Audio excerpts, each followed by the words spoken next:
of the Strategic Contacts, Ethics and Publications of the University of Nigeria, Dr. Kashmir Ani, for his address. Dr. Ani, please. Dr. Kashmir Ani, we need you for your address.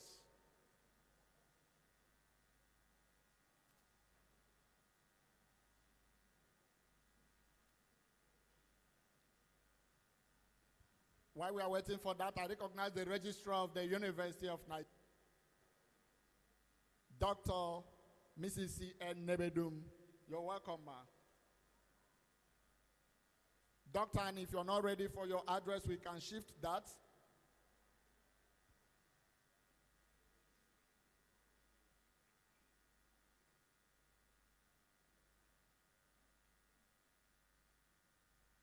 Thank you. I've been asked to request that the speeches be made as brief as possible. Dr. Kashmiani, please, your address.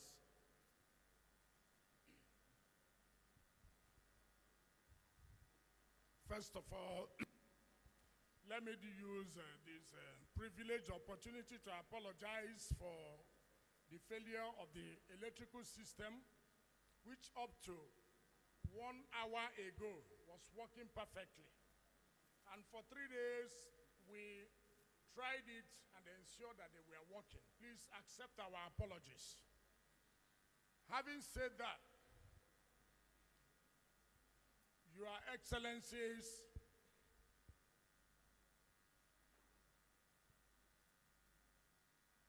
Sir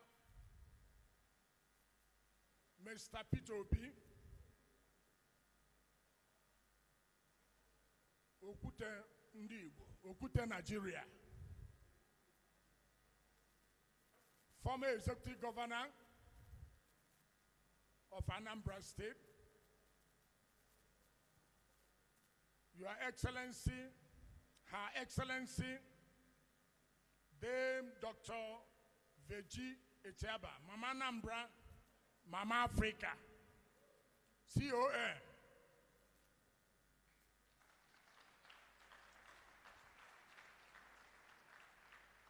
His Excellency, Dr. Peter Mba, Okutende Enugu State, ably and powerfully represented by His Excellency, Dr. Barrister Ifeanyi Osai Odogu. I welcome you, sir.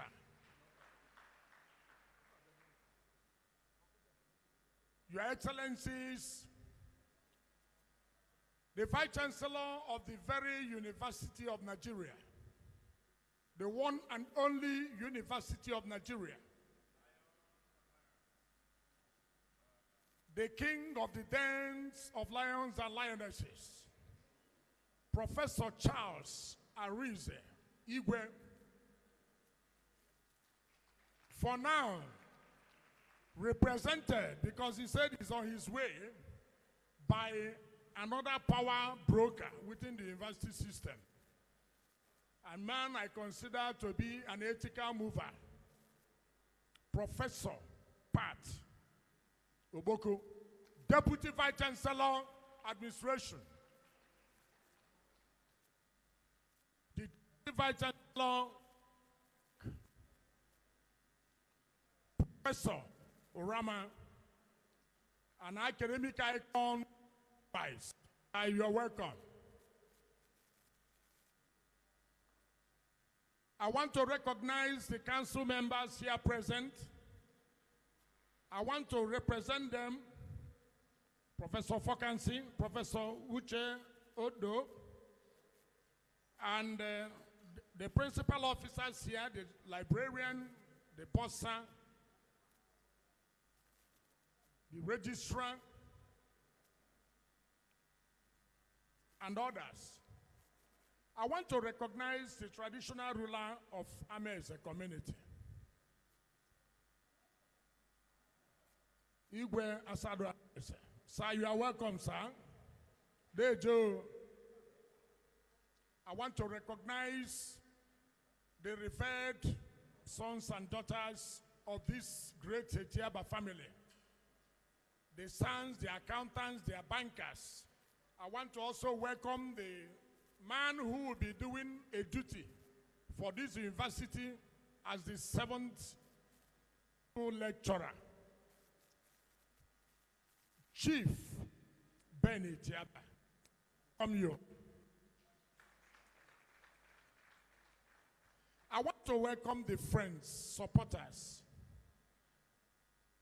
of this great event. And may I humbly, even if I didn't say any other thing, recognize Pastor, Apostle, born great, Clement, Nume Domain International.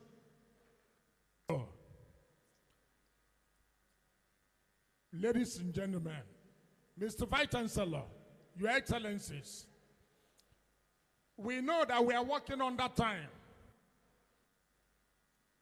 And my remarks will be brief. Nigeria is in dire need of ethical leadership. There are several ethical issues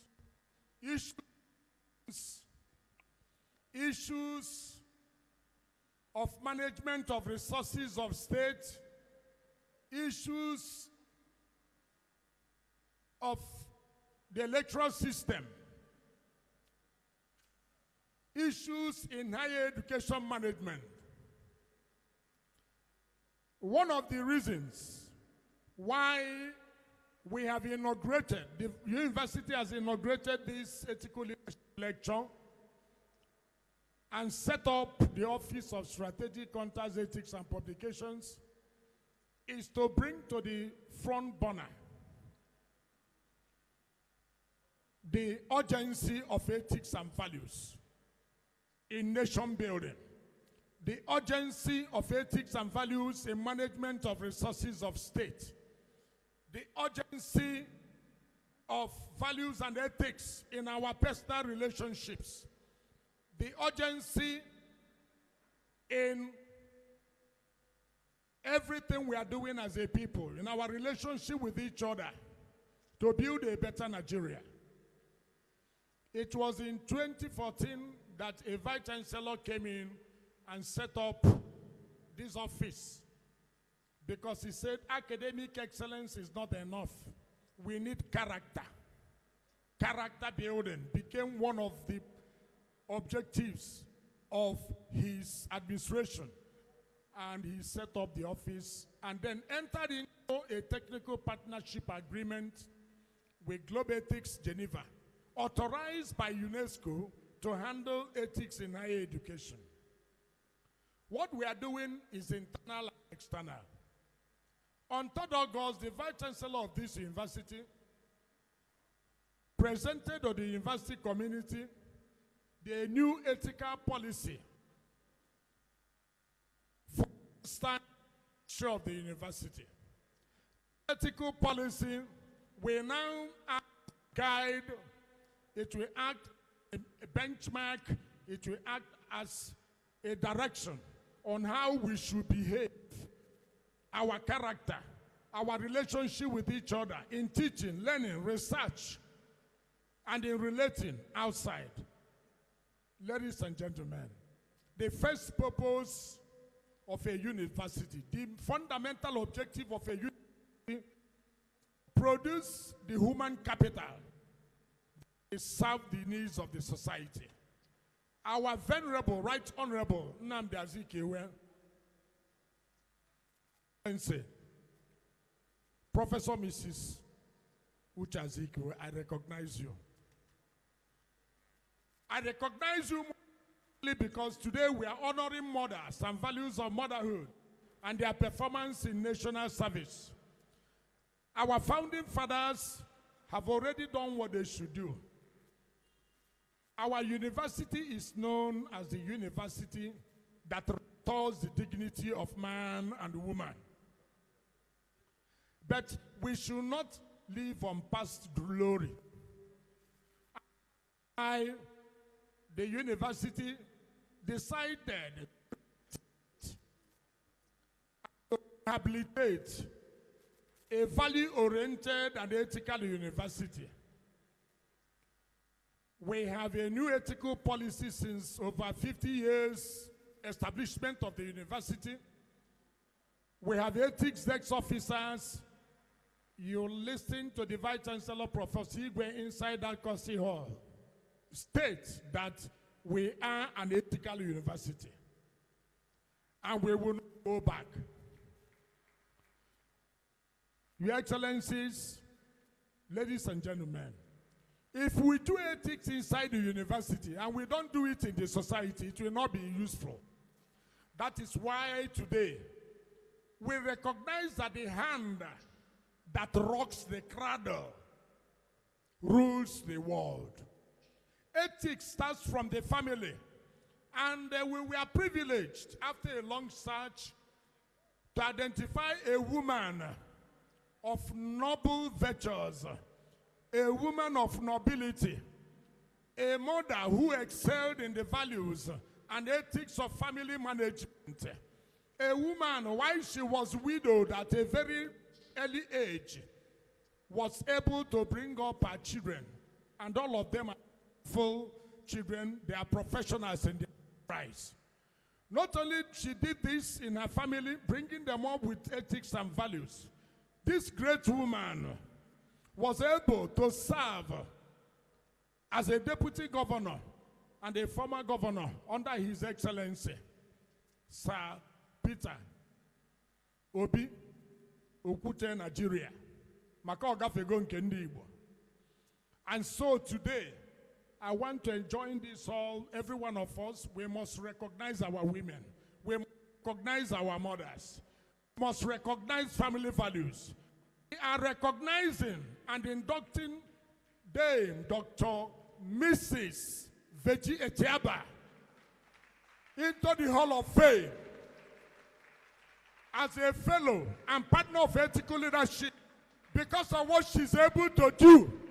Somebody will read our citation. I don't want to take precedence over it, but I'm saying our women are capable. Our mothers are capable. Don't say because they are mothers, you don't give them public responsibilities. I want to thank you. And what is the further evidence before I close up? The fact that Chief Ben Etiaba, the first son of this great woman, is the person who will speak on her. Chief Ben Etiaba, an accomplished accountant in his own right, a leader with great potential. I think the good news about him, we are yet to hear all of them, is still in the pipeline. I want to thank you that you delivered this seventh leadership lecture, our flagship leadership lecture. Look at their other personalities. Look at the great icons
and for supporting this particular event to the full.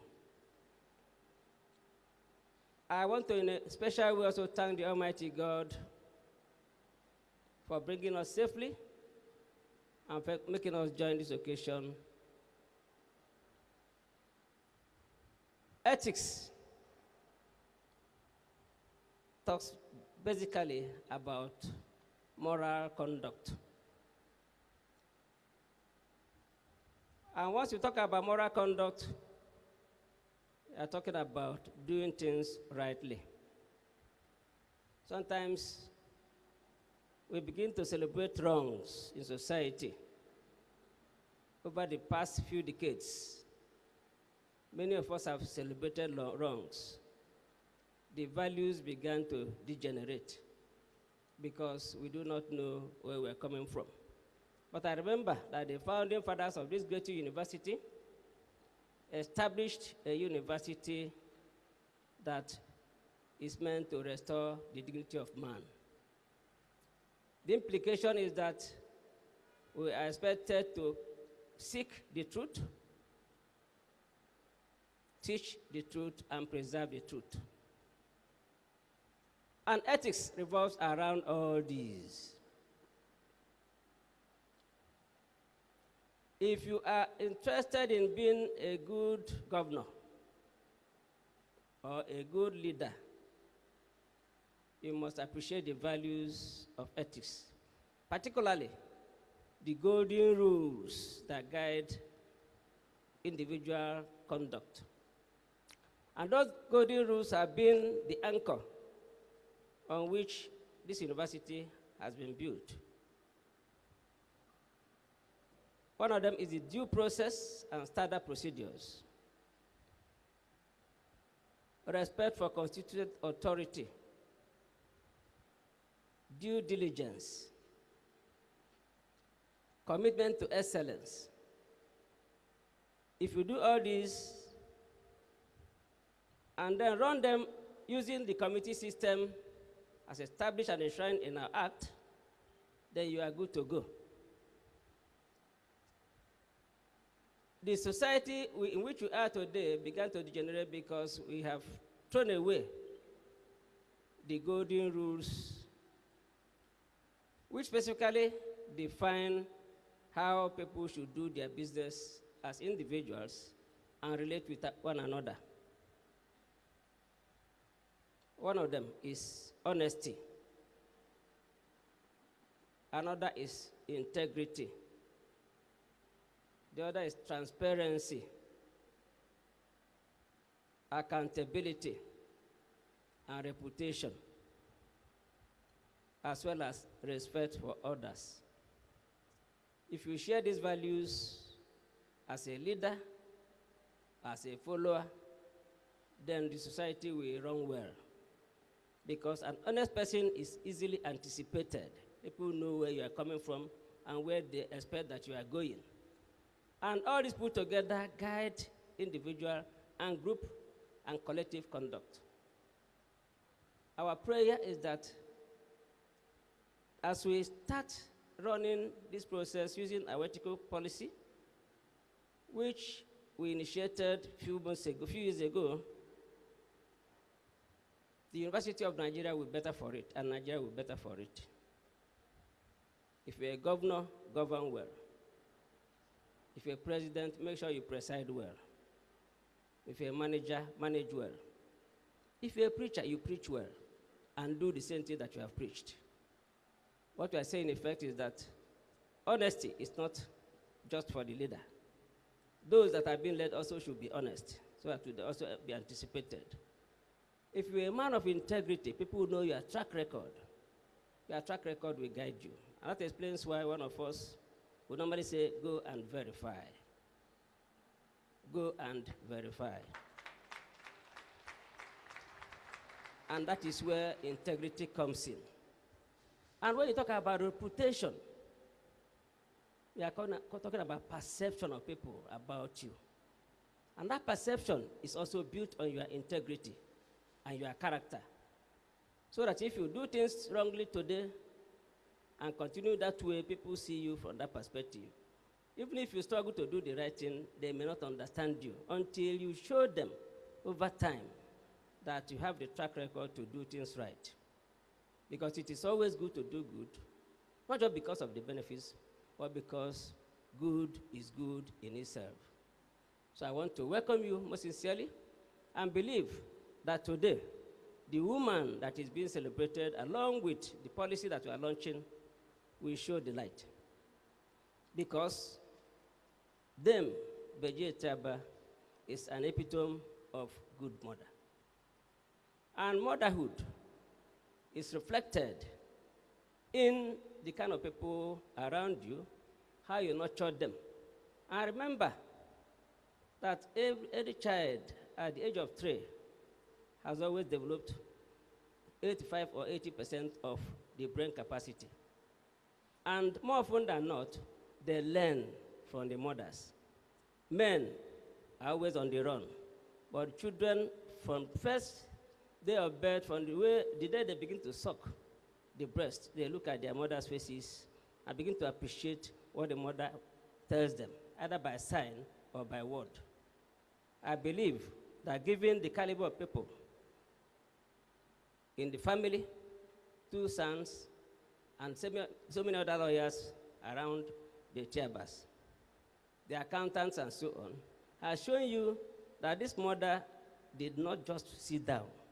She decided to showcase that level of awareness and teaching that is required of a mother. Mothers bear our good values. And I wish you well. I want to use the opportunity to appreciate her as she celebrates her birthday and to wish her many, many more years in the future. May God bless all of you, as I hope that the keynote speaker, Chief Ben Etiaba, will do justice to the lecture and make us go home happier than we came. May God bless all of us as we travel back. Thank you very much.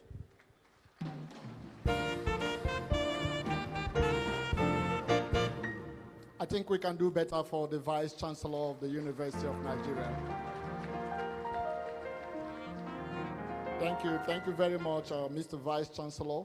It's time to hear from the chairman of today's occasion. I have the pleasure and a privilege to invite for his opening remarks the chairman of today's occasion, the Okute of Nigeria, His Excellency, Mr. Peter Obi. Your Excellency,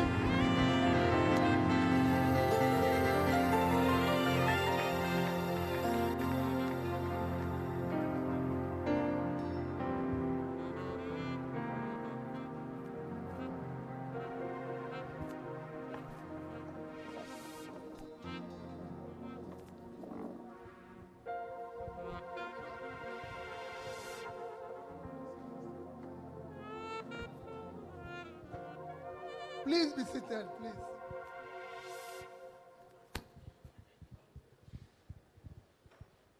Let me very, very respectfully stand on all due and existing protocols, because I believe that everybody has been recognized. But since we're talking about motherhood, I think it's only right that I recognize 2 mothers that I consider very, very important in our midst today. One is our dear mother, Professor Mrs. Azikiwe.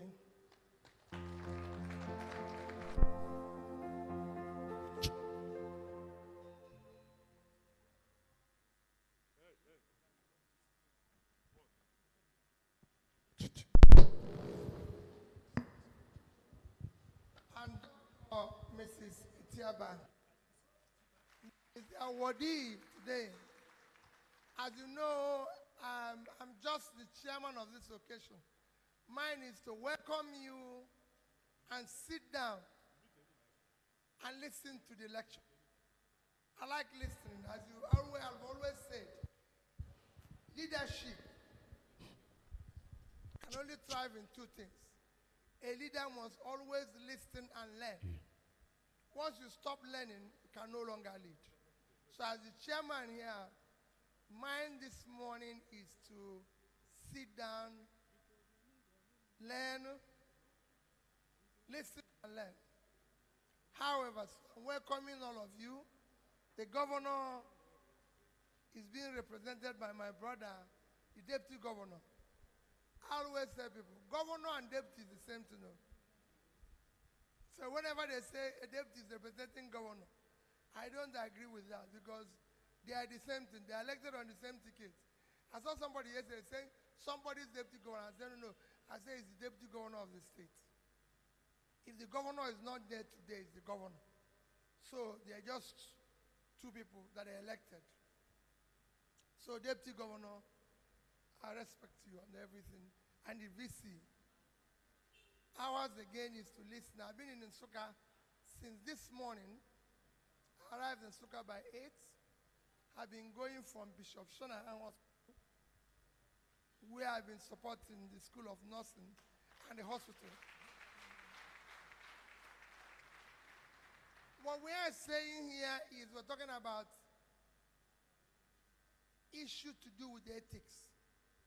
That is the fundamental thing that is lacking in our society today. As you know, I can't talk about ethics. I read philosophy here. And the foundation of philosophy is ethics. So, I'm a lecturer in ethics. You can't, the only thing that is lacking in our society today is ethics. Because that's what builds your character. And character is what defines you. We live in a characterized society. And that is what we're going through. We no longer see anything. We now live in a society where nobody knows where anybody is coming from. I listened to somebody in government saying yesterday that he was being asked that, where is your secondary school certificate? He said, it doesn't matter. But you feel that you went to secondary school and they're asking you, where is it? He said, it doesn't matter. What about societies now? We now live in a society where people said, oh, he's there, let him continue. Those things, you forget it. It doesn't matter. We now live in a society where even if you say you went to Nsukka, nobody have ever seen Nsukka, it doesn't matter. This is what is destroying our society.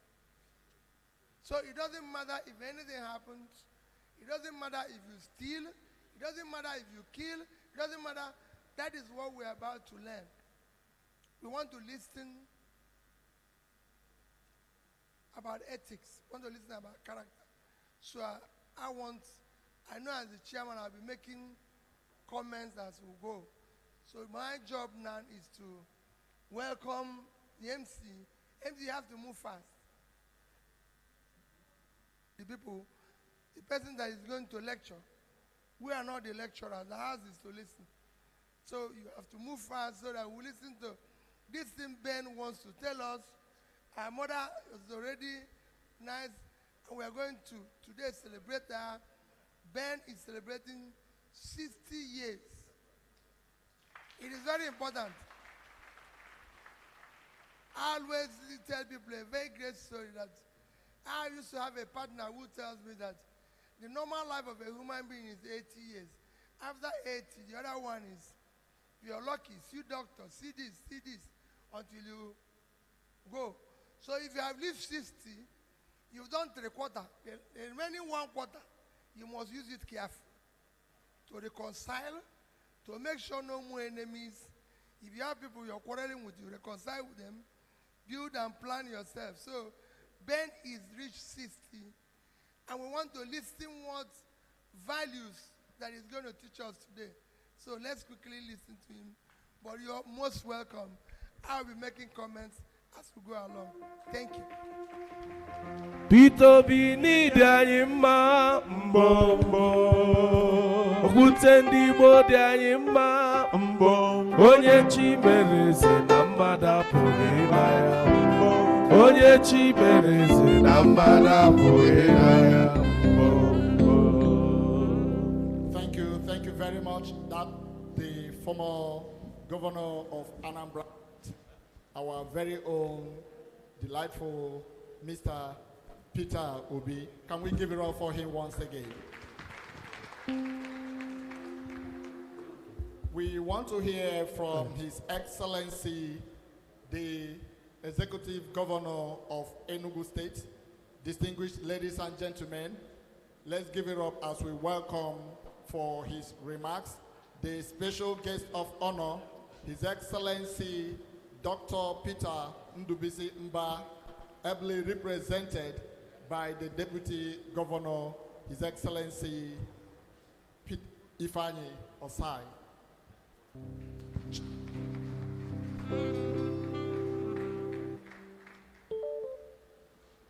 You know,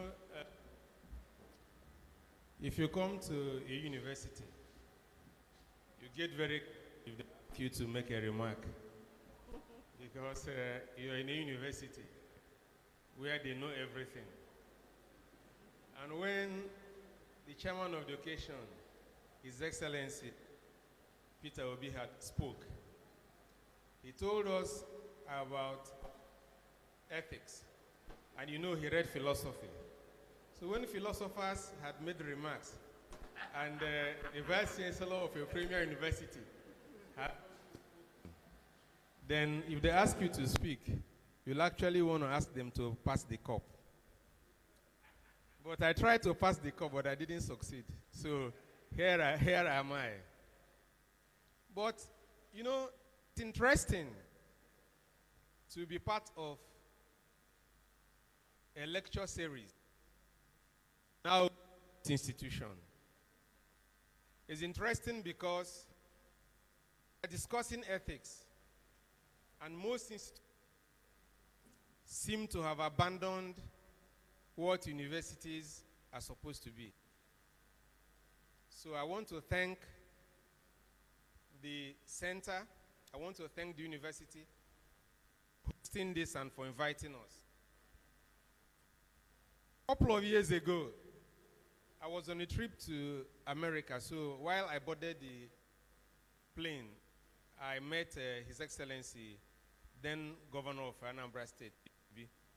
We're headed to Washington together from Heathrow. So when we got to, I think it's Dulles, if not Reagan, there's a tram that takes you on arrival before you get to the arrival hall. So normally there was a slight struggle. He had one big suitcase and another suitcase. So I wanted to help him. He said, no, don't touch my bag. Leave it, it's okay like that. I now said, which governor is this one that I do not want anybody to help him? So I became more curious. He didn't let me help him. So today, as he was coming to make his remark, his aide tried to move his chair. I'm sure because I was closer, I heard. He almost went ballistic that they tried to push his chair for him. So when I became deputy governor, I didn't lose sight, I didn't lose memory of my encounter with him. So I have tried to carry my bag at all times, fighting with my aides and fighting with my security people. Because I tell them, if I am not sick and you have your bag, carry yours, I carry mine. But I actually learned it from him on a tram as we were connecting from the arrival to the arrival hall in Washington. But I'm sure he has forgotten.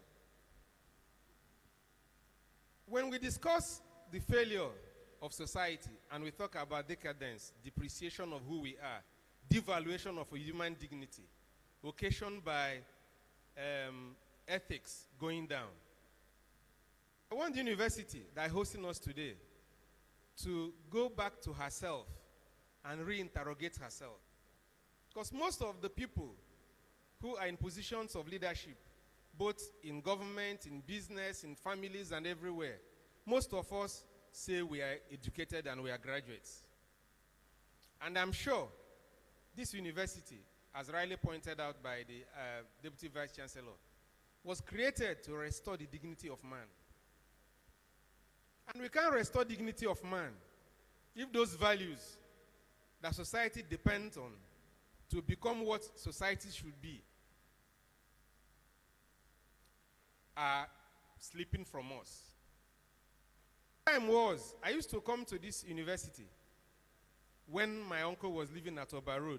I would come from the village to visit him. And we would come to this university because tap was running on almost in front of all the hostels. We will come to do laundry and all that. But something will happen After the laundry, we will wait a bit for the things we've washed to dry so that it will not be heavy for us to get back home carrying them. We will now come to play football in one of the fields here. I can't remember which one now. But we will play football with kids from the university community. Then some will asking their colleagues, their friends, oh, have your father started to work? They said no. I became interested in wanting to. I realized from the boy I was playing football with that they had just returned from studies, I think from America. But the University of Nigeria, the same ground where we are, had subjected the father's thesis to re-verification before he can come back to lecture. But today, the same lecturers, those of us that graduated from University of Nigeria, send our children to Ghana to get education. It has become a class thing to send kids to England and America to get education. Then if we're walking home towards Armstrong, their house, after Greenhouse, the whole, both left and right, so everywhere, grazing. Come from all parts of Anambra, as it then was, to come for eggs and things produced by the agri department. I'm not sure we've lost part of our land. What we've lost is either the same or our ethics has eluded us. There is so much the university can help us with. There's so much that we can deal with. There is so much we must teach ourselves, teach each other. And only this university and her brother institutions can help us. So I want to thank the center, and I want to thank all of us that are here. But we must live here committed to becoming better citizens. We must live here committed to showing leadership in whatever assignment either society gives us or God gives us. Because we're all leaders in our respective strengths, in families, in our social clubs, in our churches. We all lead. We talk about transparency, accountability. As a matter of fact, when you're deputy governor and you finish as deputy governor, even now I'm deputy governor for only 3 months. Some people will say, is that how your own deputy governor is? How come you're not able to solve all our problems? Someone asks you for money and you don't have money. You say, oh, I don't have money now. Then you must be stupid. That's not how deputy governors are supposed to be. So we put pressure on the same people. We expect not to touch the till of state to provide services for us. But if all of us work together and make the needed sacrifice and create a society where we have a functional health system, functional education system, where nobody expects that you need to steal public funds for you to have access to good Medicare, where you don't need to struggle to steal public funds for your children to have good education, because there's access for everybody. At that point, we'll be telling ourselves that we'll have revived the earth we've lost. So I wouldn't take much of our time because we are going to learn from the lecturer. But when we learn, I want to plead with all of us to implement the knowledge you will get today. God bless you, and thank you for inviting us.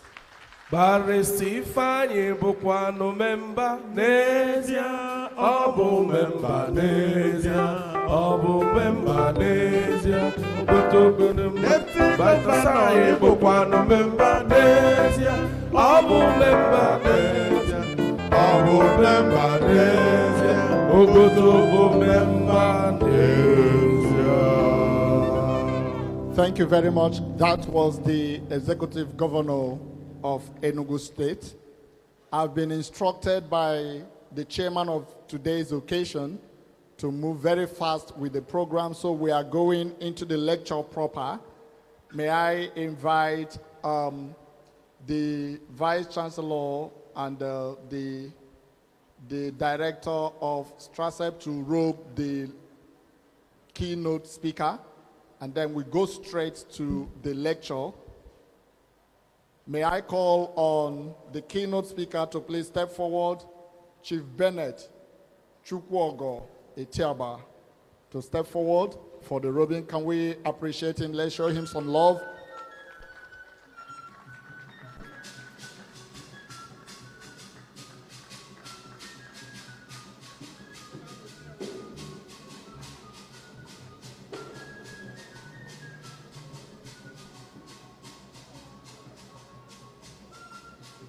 Thank you very much. While that is going on, I want to recognize the Nnewi community, the University of Nigeria, and of course the Anambra community in the University of Nigeria. I want to recognize Chival. Chival, you're welcome, sir. I recognize council members of the University of Nigeria, Professor Fokansi and Professor Uchenna Odo. Thank you very much. Professor Emmanuel Ezani, I recognize you, the Dean, Student Affairs of the University of Nigeria. I recognize you, Professor Omeje. Thank you, distinguished ladies and gentlemen. Let's make welcome for the keynote speaker in today's event, Chief Bennett Chukwogo Etiaba. You're welcome, sir. Thank you very much.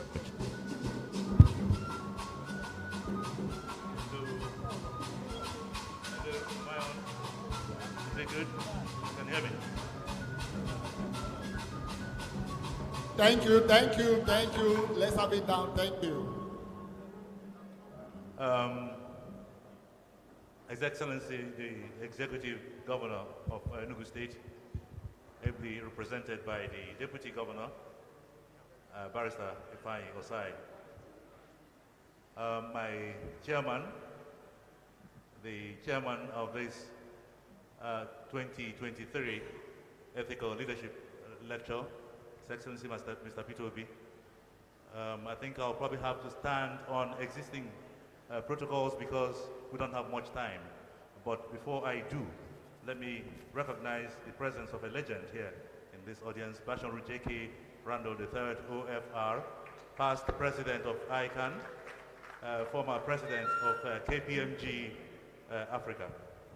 And actually next to him is Chival Ozigbo, FCA.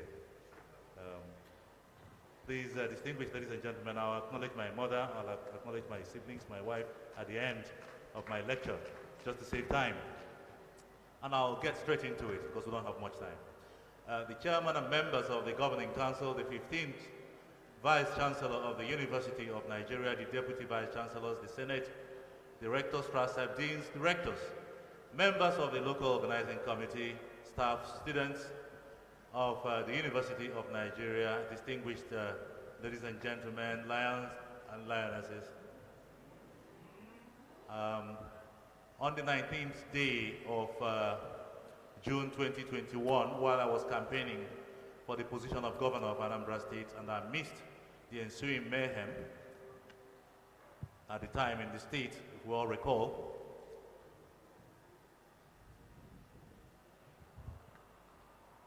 and with 7 days to go to the party primaries of my party, my then party, scheduled for the 26th day of June 2021, I received the following message on my phone from a number that was not on my contact list. And this message simply said this: is it possible for Chief Etiaba to deliver our ethical leadership lecture at the Directorate of Strategic Contacts, Ethics and Publications, STRASEP, of the University of Nigeria, signed Dr. Annie Kashmir, Director. Given at the time that I was receiving many messages every hour on my phone, at that point in the campaign, I glossed over this message as I read it, especially as it came from a number that was not on my list, and given the stress of the period. That governorship election in Anambra State, however, came on the 6th of November 2021 and went afterwards, and the rest is history. And so on the 3rd day of February 2022, this was last year, as I was reviewing my messages as part of my post-election post-mortem exercise, I noticed that I had failed to contact Dr. Kashmir. I then contacted him and apologized to him for not reverting to him weeks earlier. I expressed my delight, of course, at being able to speak at this great institution on a subject matter that appeals to me, ethics.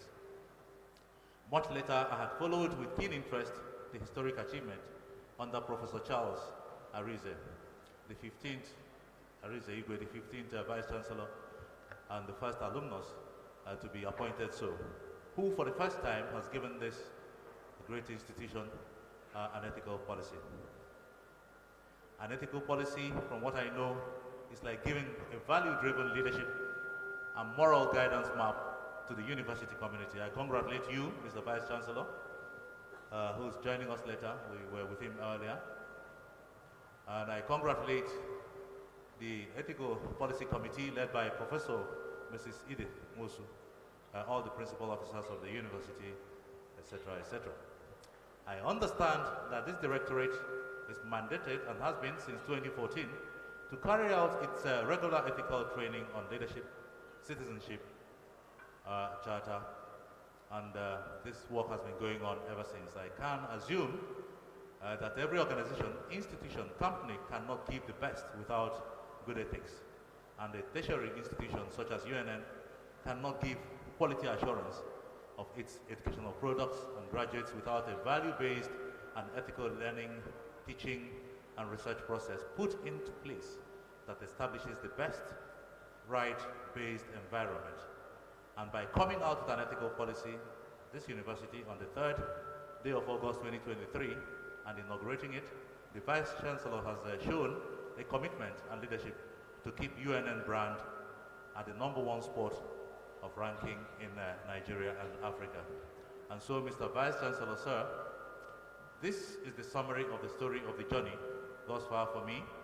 And so, distinguished ladies and gentlemen, lions and lionesses, here it is, the 2023 Ethical Leadership Lecture of the only University of Nigeria.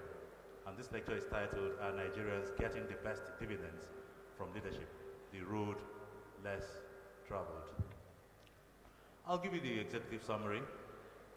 An ethical leadership framework and trajectory has been hugely demonstrated by the management of UNN.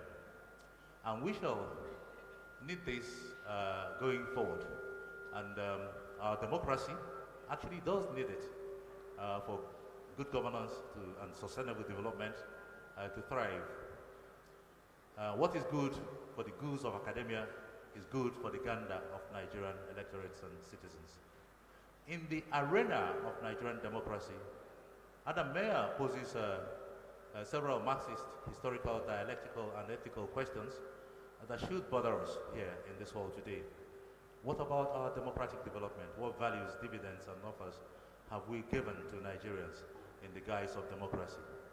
From another perspective, I would like to look at this from the perspective of Martin Meredith, the author of The Fortune of Africa, The State of Africa, who narrowed down the research to ethical values of bad governance, corruption, underdevelopment, and the apparent raw deal given to Africans by those who are in power and authority under a 5,000-year history of wealth, greed, which he called the lost decades of both military and democratic development. Bad governance has been a consistent leading contributor to increasing poverty and underdevelopment, while economic policies are anchored and engineered by good governance, which is above all about managing state resources the right way, producing for the poor and people outcomes that will lead to a measurable better and higher standards of living for the people, according to Ike Obiora and Kashmir Chidionya Globetics. Are these the standards of living our people are getting? Are these better after every 4 years of our democratic tenure at the national, state, local government levels? Have we been getting this since our democratic experiment since 1999 till date? Have we entered a zone of no return, which Obaze called in his book, The Waning Strength of Government, in which walls of social and human capitals between the state and citizenship in a democracy have fallen? Or do we still have flashes and beacons of hope in a dying democracy? Imagine ethical leadership giants that could blithely and readily wipe out the tears of our citizens through the placement of new citizenship charters, contracts, and new pathways to democratic renewal for Nigeria and Nigerians.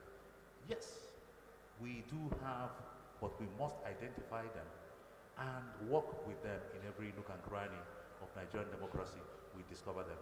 All hopes may not have been lost, but we must ensure that we call all operating systems and operators in our democracy to be ethical, to ensure that citizenship charters are welcome aboard and become a commonplace phenomenon in which we hold our leaders to account to their promises and, if possible, sign those charters and compel them to deliver them over their campaign during their tenures, what they promised to do during their campaign. Are we ready to do this? Whereas this lecture will be examining the deal being given to Nigerians by our leaders, please permit me to begin this paper with an attempt at defining ethical leadership, which I simply see as that which clearly illustrates the basic conduct and style of behavior, attitude and approach of personality, and his leadership towards the common good, both in public and private sector. Thus, ethical leadership is well exemplified in both the public and private sectors of governance.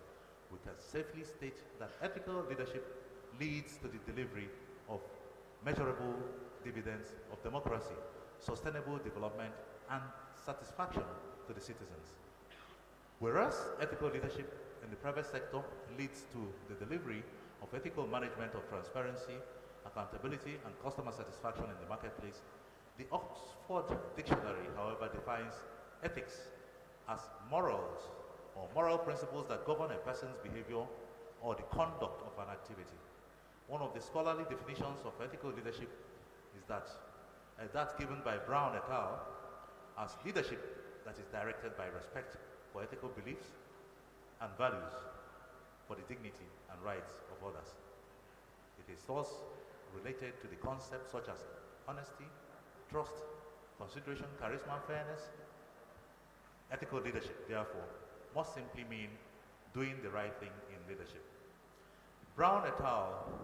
Also adds another layer of definition as the demonstration of normatively appropriate conduct through personal actions and interpersonal relationships and the promotion of such conduct to followers through two-way communication, reinforcement, and decision making.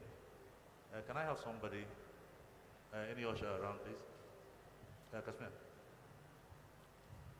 need him sugar down himself. William Lilly observes that it is the science that deals with morals and in the systematic study of fundamental principle of moral law, or as the normative science of human conduct. Tajuddin Toyin Oke, noted that disciplined behavior is a sine qua non for the survival and development of the individuals, organizations, and nations. So ethics underline the principles of behavior that govern the frameworks for governing individuals, organizations, societies to bring the best out of them. And from this background, conceptual elucidation, we could see that ethics gives to leadership and management of individuals, organizations, states, societies sustainable development.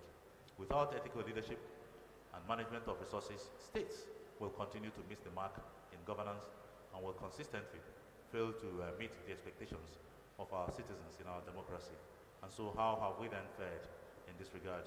You'll probably notice that I'm rushing through my paper. And I do this because we've wasted so much time. And I hope that when we have events like this, that we don't waste so much time and get straight to the main point, because we're losing the flavor of the paper for me. I have to rush through it so that people can now get to the airport and board their flights. I have chosen, as part of the executive summary to this lecture, to present the concept of ethical leadership first, especially as I speak today on the platform of the ethical leadership discourse. I have also designed this lecture in a way that will spark a conversation around this subject matter at the end of my delivery. Thank you.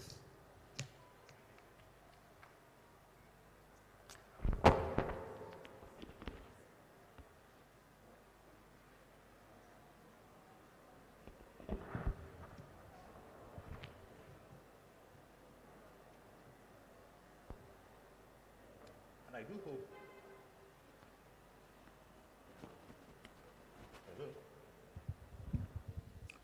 and this is even better. I do hope that this approach will further explore the points that I will raise here while highlighting and analyzing how much our people have benefited from the proverbial dividends of leadership. This content analysis of leadership was corporately posed during a 2016 Global Conference on Ethics in Higher Education under the Consortium of Ethical Universities in Geneva.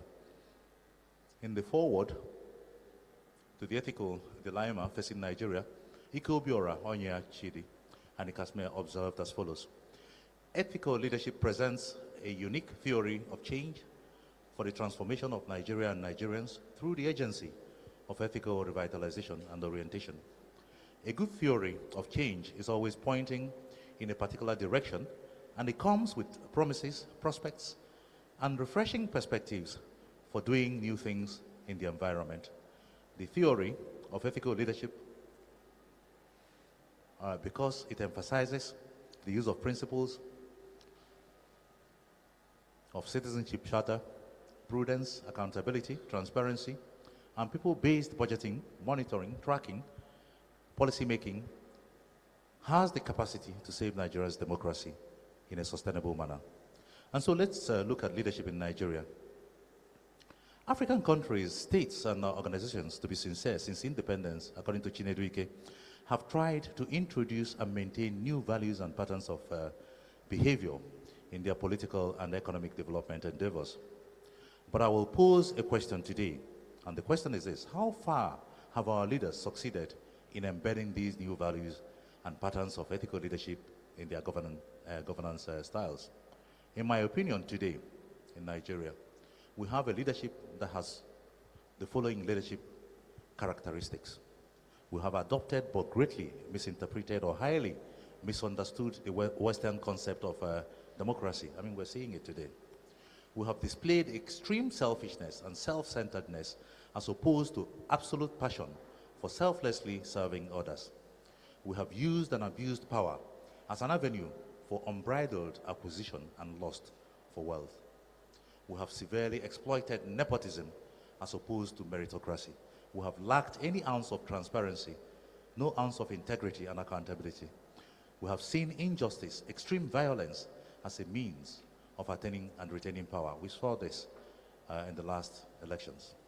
When Nigeria and Nigerians were struggling to be liberated from Britain, the forebearers of that battle on behalf of the nation were all young people at the time.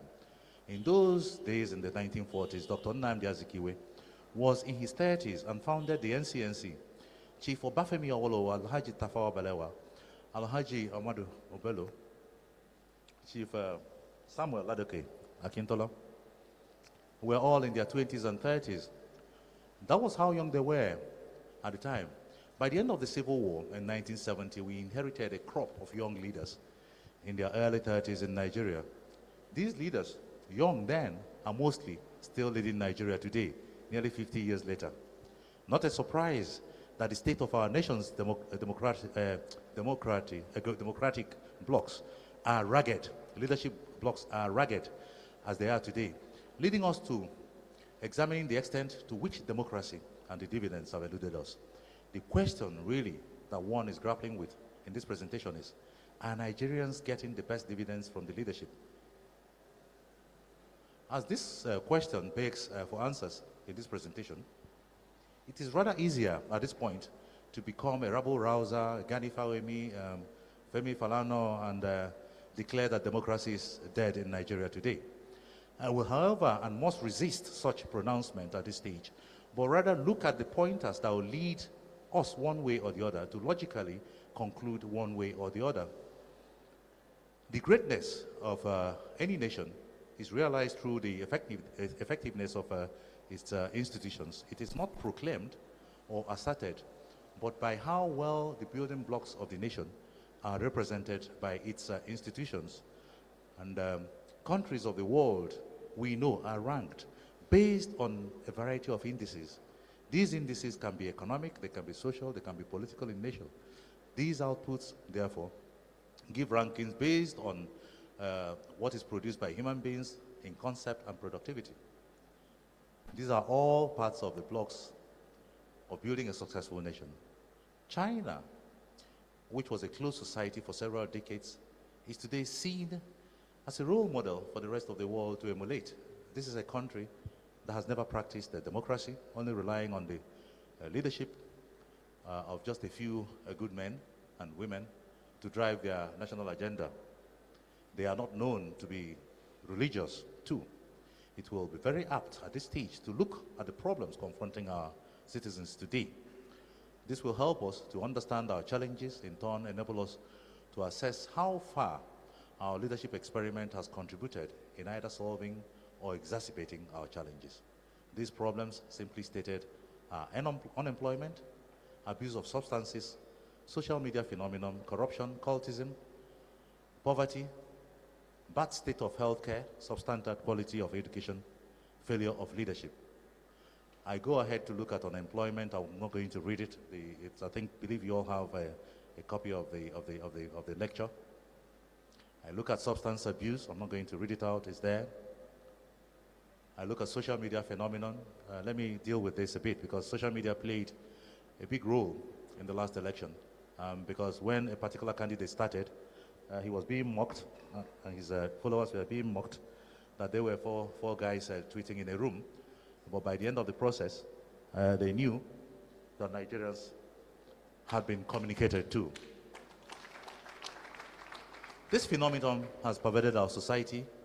The world has been changed so much by social media. Often in Nigeria, our people will take to it for very frivolous reasons. But like I say, the result and the impact was there for all of us to see. Let's look at corruption, because again, a candidate that I know was always telling us that either we kill corruption or corruption will kill us. And that is what seems to be playing out now. This has unfortunately become very endemic in Nigeria today. In the year 2021, Transparency International, the Global Coalition Against Corruption, ranked Nigeria 154 out of 180 countries. Yeah, that's very good.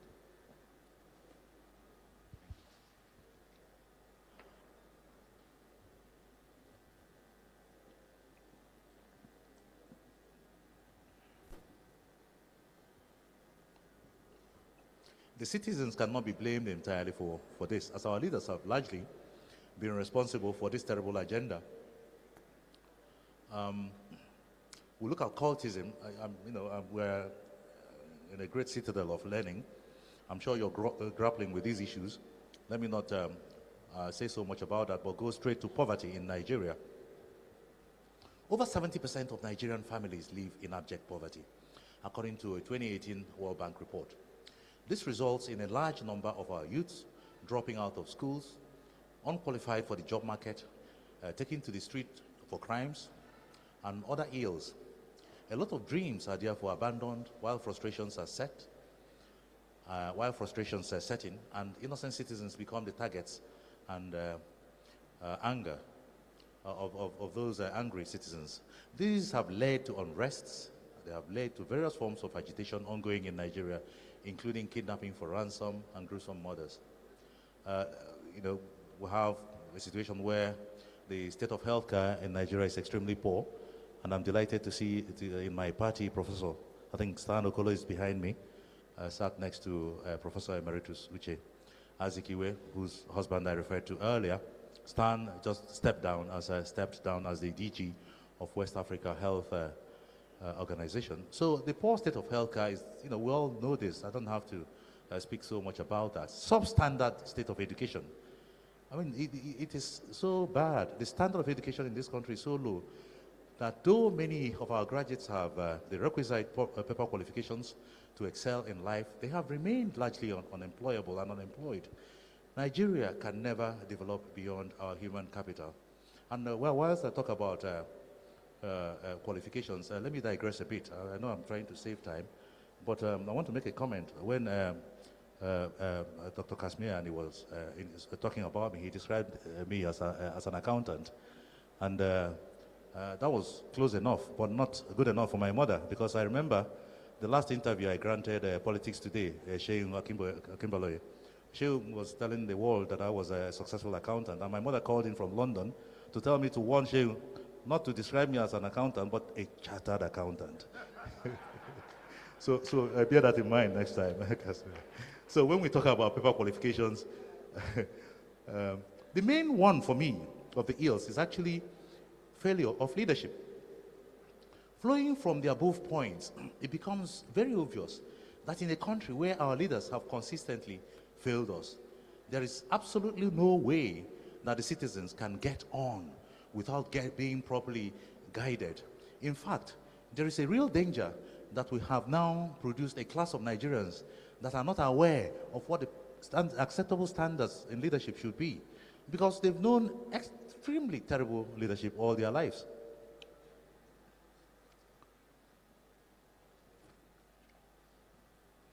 The ongoing agitation for separate nationalities out of the present Nigeria have naturally been born out of a deep sense of disappointment by our people with the status quo, a complete consequence of the failure of leadership.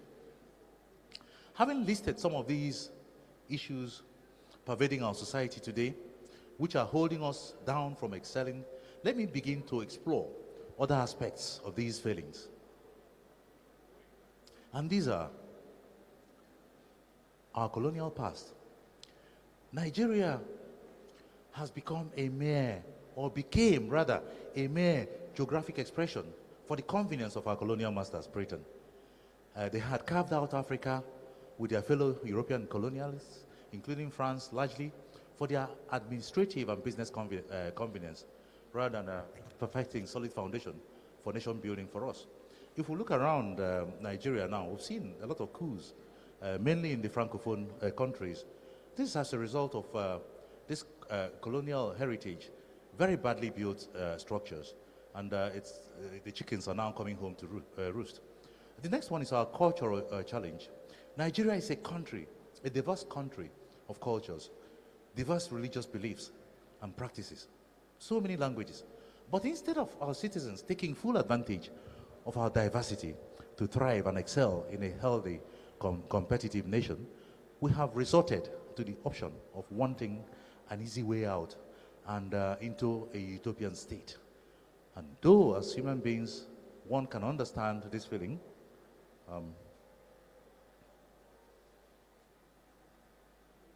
towards our great nation, Nigeria, the advocates of separatism seem not to realize that there is no end to diversity, and that what might be a better option may lie on building on our imperfect structure and trying to perfect that structure over time.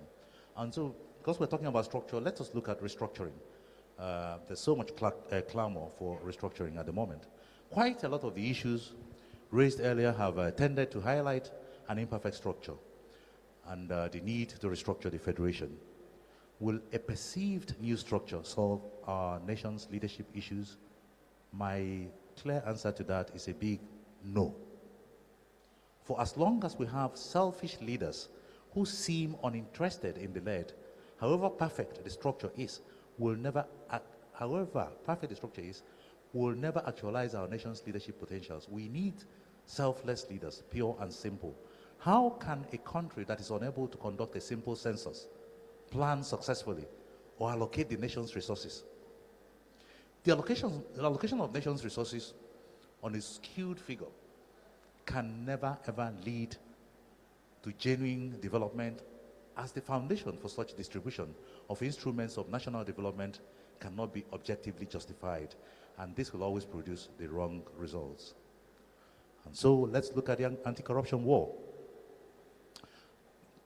Because of the extremely high level of corrupt practices and corruption generally in Nigeria, we have 3 agencies dealing with these: the EFCC, the CCB, the ICPC. These agencies have been saddled with the responsibility of checking against corrupt practices, etc., etc. As much as these agencies are trying to live up to their respective mandates, incessant complaints of bias have continued to trail their operations over the years. Let us look at the civil service. The role of the civil service in Nigeria has remained the delivery of public services, especially in the areas of supporting policy-making functions of government at all levels. The role of Nigerians is brought to the fore here, as the civil service has to survive, and for it to survive, its remit, and for it to remain effective, there must always be fresh injection of blood. We look at the judiciary. I mean, the judiciary is often described as the last hope of the common man. And let me not read further here or make further comments on the judiciary because I want to be able to sleep on my warm bed tonight. If I say it as I feel it now, there might be some men in black coats waiting for me out there. And like I said, I'm not a Femi Falana, even though I have a Etiaba SN to bail me if anything happens to me. Because can you give, it is not easy to have them, these sons in my family. I'm so proud of them. Today in Nigeria, our leaders seem to come into office not as a result of having anything to offer us, but simply put, as a result of having the right connections. And more often than not, not those with leadership skills and great visions are frozen out. We've seen it manifest, even recently. How can an enduring leadership be built this way? How can the citizens now break into the system and be allowed to contribute towards building the great leadership structure if there is a barrier already facing them? These things are very difficult, I say, and unless you are connected to the high and mighty or privileged enough to have some powerful godfathers, you are frozen out of the system. So the main problem is failure of leadership. We're getting there. Every state that fails inevitably lacks ethical leadership, pure and simple. In short, lacks good governance. Lack of ethical leadership and unfulfillment of the content of the citizenship charter to deliver a good deal leads to insecurity, leads to states being unsafe, being weak, and almost always fails to provide good educational and medical services to the citizens. We saw that earlier. Nigeria, obviously and sadly, without any shadow of a doubt, presently qualifies as a failed state, given this listed criteria. Do we have icons of ethical leadership and islands of hope for citizens? That question should be transparently answered by every leader and by the citizens of this country. The Fourth Republic in Nigeria commenced in 1999, giving birth to the leadership that we presently have. And as democracy ushered in a new leadership in Nigeria upon independence on the first day of October 1960, our people were very hopeful that at last the country was poised to take off. For a little over 5 years, in the first half of the 1960s, that hope seemed well on the way to being realized until the military coup of January 1966. Distinguished ladies and gentlemen, it has been downhill for Nigeria ever since. A 3-year civil war ensued, followed by a counter coup and a pogrom. This gave birth to a new set of leadership that eventually left in 1979. That leadership ended with the Second Republic of Alhaji Shehu Shagari. And so within 5 years from that date, the country witnessed another military intervention by the then Major General Muhammad Buhari. Several other military leaders later, Ernest Shonekan in between. In 1999, we all witnessed the Fourth Republic that we are still in as I speak. As a result of these periodic interruptions by various military governments, one should now aptly ask, how much have we fared in disbursements of the proverbial dividends of democracy? And is Nigeria a failed state? There are 4 kinds of nations. We have the strong nations, we have the weak nations, we have the failed nations, and we have the collapsed nations. Weakness consists of providing many, but not all, of essential public goods, the most important of which are security and safety. If citizens are not secure from harm within their national borders, governments cannot deliver good governance. Nigeria is now a failing state, pure and simple. In this publication, titled Failed States, Collapsed States, Weak States, Causes and Indicators by Robert Roberg, the author then posited that Nigeria states fail because they are consumed and internally engulfed by violence and can no longer deliver democratic dividends to their people.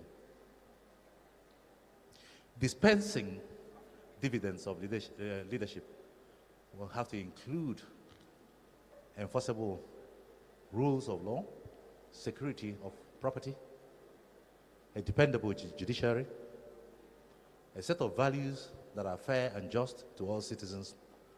Other principles also must include equitable political participation without discrimination.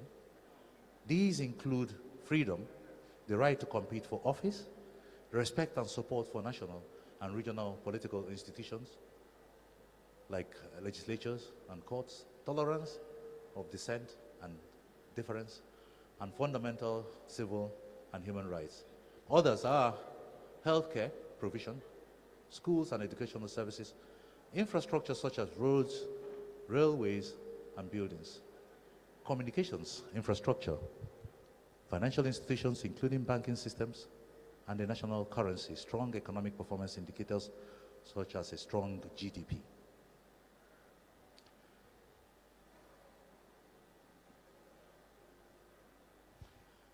If one is looking for an absolute illustration of a clear evidence of a lack of tangible leadership dividends in Nigeria, the End SARS protests of 2020 provide that in a most unambiguous way.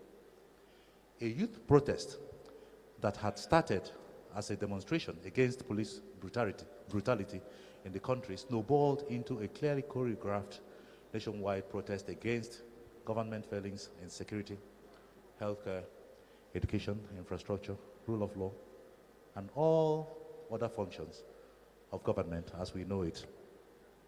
And so we've been looking at this, sort of indicators, the problems. Can we now begin to look at the solutions as we now begin to profile workable solutions and conclude? Solutions to achieving ethical leadership dividends. The first principle of ethical leadership is for our office holders and leaders to know that power belongs to the people and that we have been given the trust to hold that power and to manage this power for a short while on behalf of the same people. Our greatest grief is that Nigerians seem too docile to realize this. It does frustrate me that we can't see it.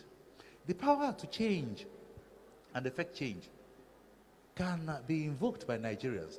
And this happened during the End SARS protests in October 2020, when the IG of police in Nigeria was left with no choice but to disband SARS as a result of the people's collective will. The movement has since been expanded to include demand for good and accountable governance. Nigerians are now saying collectively and individually that they want and demand ethical leadership to save our democracy and unite Nigerians for Nigeria. I mean, who can tell me that they didn't witness that at the last election? Nigerians are demanding and yearning for good governance. The people and the power of strategic and creative thinking is already bequeathed to us. But sadly, most of us do not even realize how potent this power is.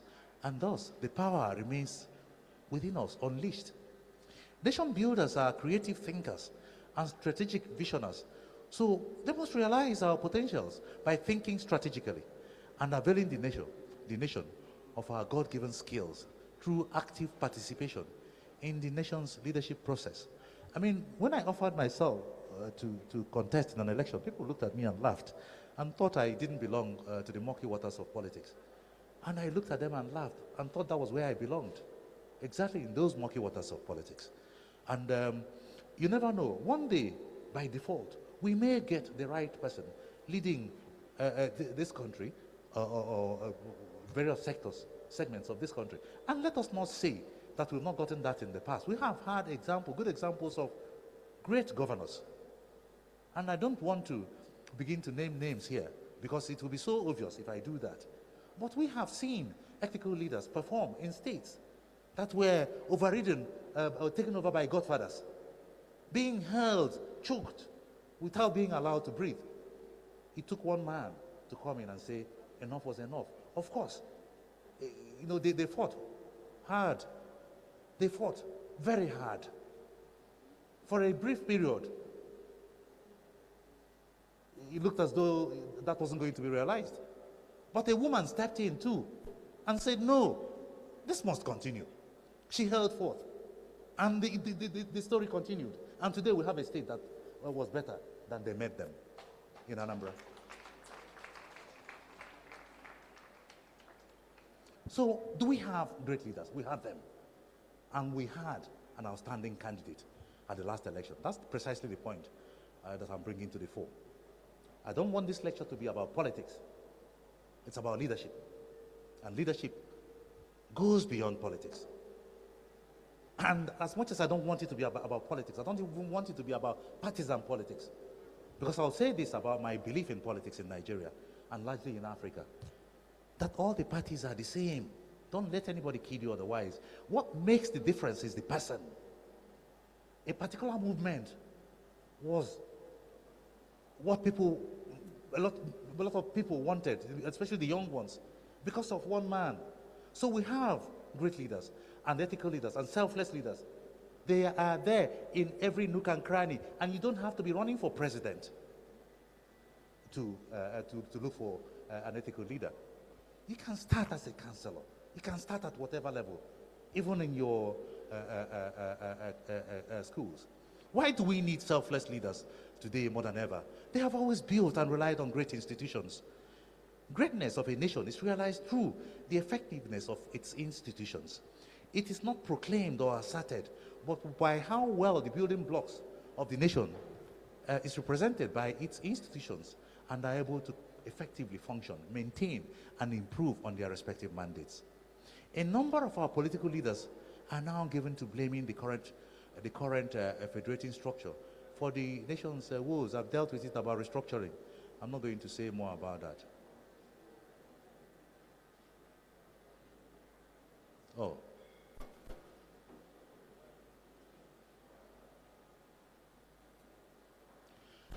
We are or seem unable to hold our leaders to account. Indeed, we have neither a benchmark nor expectations of them. I mean, I've said that. For a servant leader, therefore, the delivery of the following ethical leadership essentials must be there for the democratic dividends to be felt. The delivery of great services is at the center of the servant leader style. His primary motivation is enhancing greatness in others, not greatness in himself, but in others. Legitimate leadership does not come by exercise of power, but by a fundamental desire to serve others, ensuring that other people's highest priority needs are being served. The policy, behavior, implementation, monitoring, evaluation frameworks must be encompassed by ethical leadership values as contained in a charter with the citizens, so they can monitor their leadership. Ethical leadership must be doable and measurable. Once in a while, the ethical leader must give the opportunity for the people that are being led to measure the level of delivery. For as long as power dominates the mindset of any leader, he cannot rise above a higher standard of leadership. Anyone fit and proper for leadership must have a detailed understanding of his or her calling. The focus and determination must be total. Every other human concern becomes secondary. It is almost like a high religious calling. And this was why Jesus Christ, as a servant leader, provided us with an example. He demonstrated this with his disciples, that whosoever wants to be great should be the servant of all, as Christ himself was a servant of all. Christ taught us that humility must be practiced through self-emptying, That was how he came to redeem the world. In all, we need a leader who knows where to fetch the firewood that cooks the toughest meal, has team spirit, acknowledges joint efforts, and has reward systems. These are the stuff that servant leader is made of. He is a man or woman who is lucky if his input into human development is appreciated while he is alive. He is a man or woman with lots of scars on his skin to enjoy the dividend of leadership when the system is allowed to produce a selfless leader. Unless and until this happens, we'll only continue to elect political businessmen. You know, the most lucrative business in Nigeria is politics. I hope you know that. That is why they can kill for it. And that is why they will always freeze out anybody they feel is not part of them. In conclusion, I am rushing. I've just barely delivered 50% of what's on paper. And I've not been able to illustrate with real-life examples like I wanted to do so that we can flow and enjoy it. But let us begin to conclude because of time. Since the issue of leadership has been highlighted severally, failure of leadership in this lecture, as the major reason for our citizens not benefiting from the dividends of leadership, it remains to be seen if we can change our course and collective destiny by deciding to alter drastically our democratic process and our ways of selecting our leaders. The benefits of good leadership, which we stand to benefit from if we get things right, must include the following: conflicts resolved peacefully, respect for human dignity, freedom to act, freedom to speak, freedom to think, equality before the law, safe and secure community, good government that is efficient, transparent, responsive, and accountable to the citizens, and an ability to hold elected representatives accountable. Great countries are built by human beings who have the vision and dedication to embark on a great voyage for the benefit of all citizens. Nations are built by altruistic men and women, young and old, and they are attracted by a desire to serve society better. Great nations are built by building very strong institutions, not by building very strong leaders.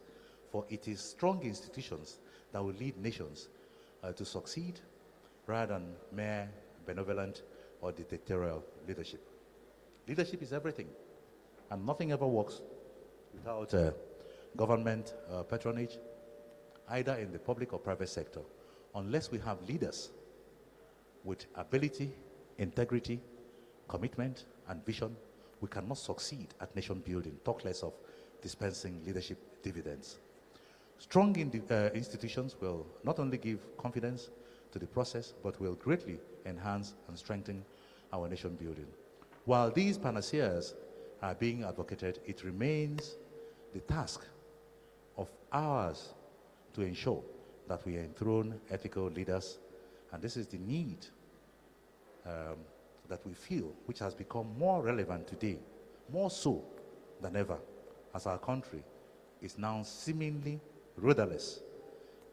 Our country keeps drifting gradually towards a slippery slope to utter chaos and in need of leadership redirection indeed, in every sector and not just at the very top.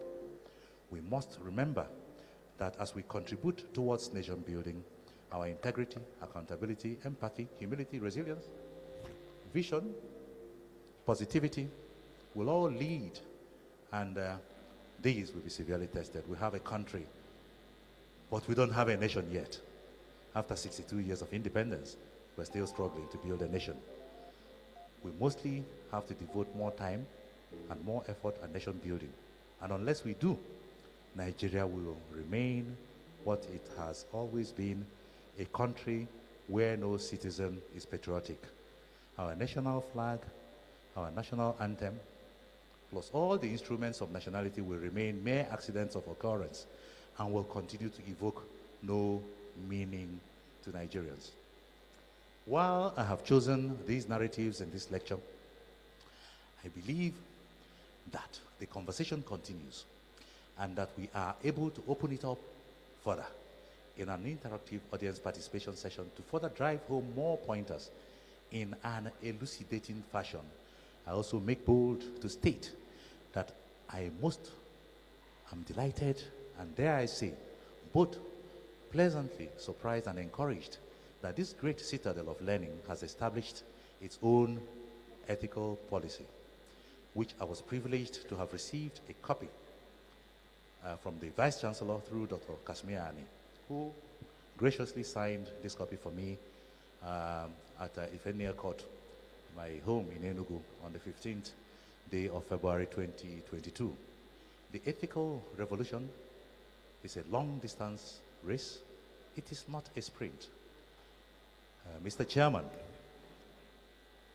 of this lecture, Your Excellencies here present,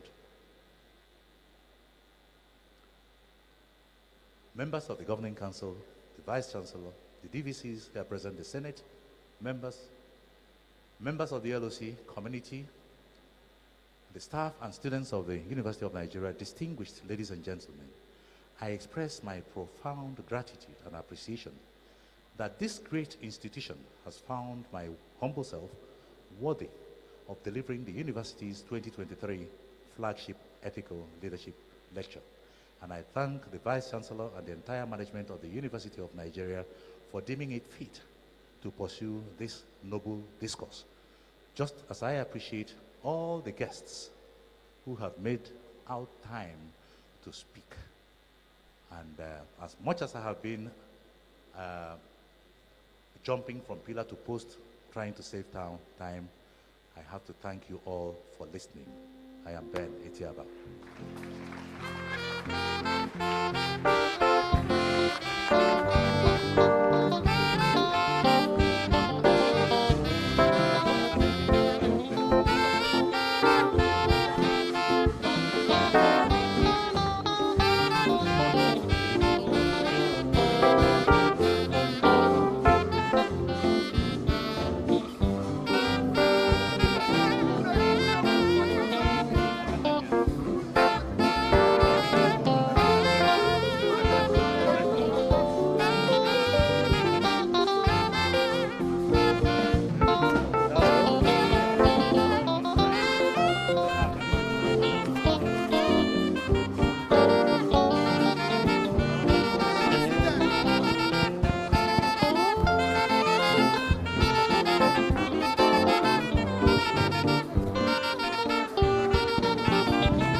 Thank you.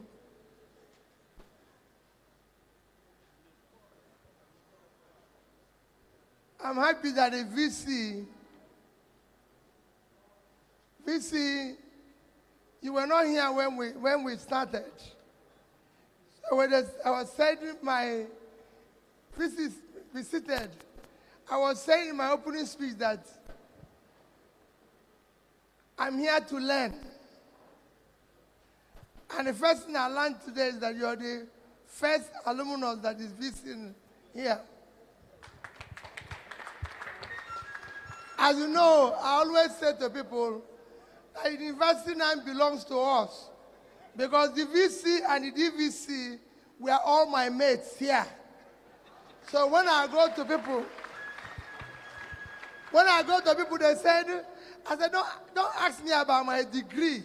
Let me tell you those that I was in university with. That Yes, can't verify that. I said, anybody who comes to University of Nigeria, Nsukka, while I was there for 4 years and said he didn't notice me, maybe he wasn't in this university. Eh? I said maybe he didn't. I went to see the Bishop of Nsukka today, the Catholic Bishop of Nsukka, and I said, I went to his house and I said, I called the name of this street, called the name of the street. He said, I said, my Lord, I know every street here. I live in Off-Lono. Everybody knows. I built my own house. I'm a Nsukka person. So I know Nsukka. So VC, thank you. Mr. Ben, thank you, thank you, thank you. The lecture, I'm sure the DVC and the VC have listened to it. I've always said, VC, I'm one of those who are protesting when I hear people being given doctorate degree by a great university like Nsukka. And as governor, and until recently, just about 2 weeks ago, a university insisted they must give me a doctorate degree. And I've always insisted, the day I want to answer doctor, I'll read for it. But the people, by the times I listen to people, and I say, you might consider them for a doctorate, honorary doctorate degree. You won't know what this lecture means to me and all of us who listen to this lecture. You know, in Nigeria, we don't like lecture. We don't like meetings like this. If I say I'm doing wine carrying or burial ceremony and everything, the place will be filled. If it's a political meeting now, the place will be filled. That is the failure of Nigeria. Because we don't listen in what we ought to listen to. We listen to fake. Ben, I thank you. You wouldn't know what you've done to people like me today. You know what I did when you were lecturing? I asked them to find me 3 of the books, because it's in your book. I said, find 3. Because I usually travel with 1, keep 2 in different places so I can be referring to them. Ben was able to educate us on ethical leadership and failure. And while the country is still failing, he was able to show it clearly.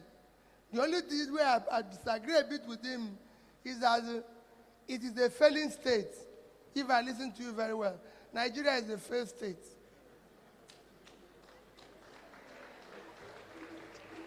What qualifies you for a failed state, number 1, is when you're no longer in control of your territory. Nigeria is no longer in control of its territory. I was to leave Enugu 6 a.m. this morning. I was told that I have to wait till 7:30 to drive to Nsukka because the road is somehow by the security agencies. I schooled here, and I was telling them a story that I used to go from here to Enugu in the night to a party and come back by 3 a.m. So now I'm being told to wait till 7:30. And that is the situation. I left Yanegua yesterday coming to Enugu. I was told, no, you can't drive that far. Peter, fly to Lagos and fly to Enugu. And I said, in this territory, they told me there were few people in Mbano. I said, please be going. Whatever we'll get, we'll see. It's all part of our country. That is a failed state. The second thing is when you're no longer in control of your economy. We're no longer in control of this economy. I was telling somebody yesterday who told me about inflation. And I said Nigeria is not calculating the inflation very well. And I don't want to join issues with them. That I read inflation statistics, and it showed that transport over the past 1 year increased by about 3%. And I said, you see how we have become liars in this country. From Onitsha to Lagos on a bus used to be 9,000. Now it's 19,000 something. How can it be 3%? I said, that is nonsense. We have an inflation that is over 50%. Same thing goes, nobody knows the rate of exchange today. You wake up in the morning, what you get, and everything, and you ask that question. And that is what is happening here. We have an unemployment that nobody can imagine the level of unemployment in Nigeria. Nobody can measure it today, except that we are just max producing poverty. That's all we're doing. We're not faking where I was coming from. I told Bishop this, I said, Bishop, let nobody tell you there's oil still, people are stealing our oil, or there's illegal mining. The only people who are stealing oil are people in government. Nobody here can steal oil. Nobody here.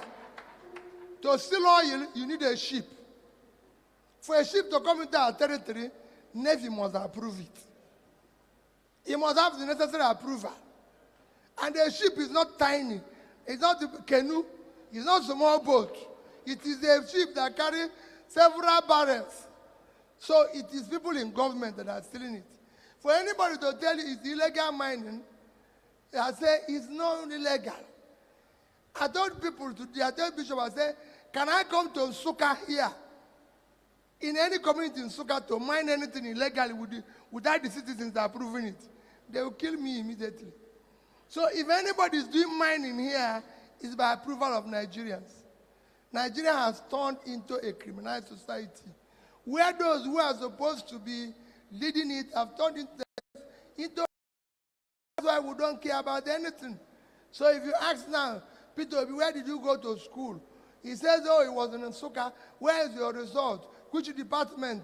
He doesn't know. And then university says, and people say, university should release it. Then Peter will sue and say, don't release it.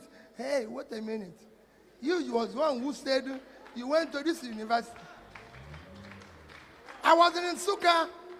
I'm a student in Nsukka. It doesn't necessarily, you don't necessarily need to say you went to school. You might not be somebody who went to school. There's so many great people in the world who didn't go to school. The biggest company in the world today is Apple. Apple today, with a market valuation of over 3 billion, is more than the GDP of the whole of Africa. But the founder was an abandoned child who was picked from a foster home. He didn't have to say, my mother is a great woman or my father. He was even a school dropout. It's written there. If you go there and Google it, they say dropout from secondary school. Not even, he didn't have to claim the school he didn't go to. And when he asks, then it becomes problem. He didn't go to any school. You can say, I didn't go to school. But please, the ethics begins by telling us, I am Peter Obi. I went to this school. I went to this place. I went to this place.